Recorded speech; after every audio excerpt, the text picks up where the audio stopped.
রাজার ঘরে ছোট রানী এলো পদ্মাবতী, রানী পদ্মাবতী।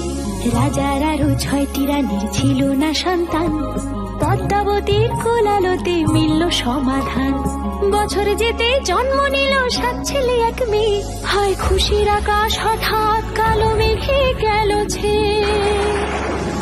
হিংসেতে যায় জ্বলে পুড়ে বাকি 6টি রানী, যুক্তি করে ঘটায় ওরা 7 কুমারের হানি।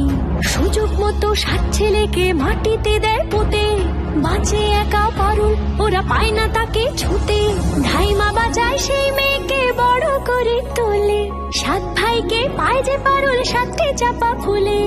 এত কিছুর পরেও রাজার বিপদ যে কাটে না, সূর্য নগরে সুখের সূর্য আর ওঠে না।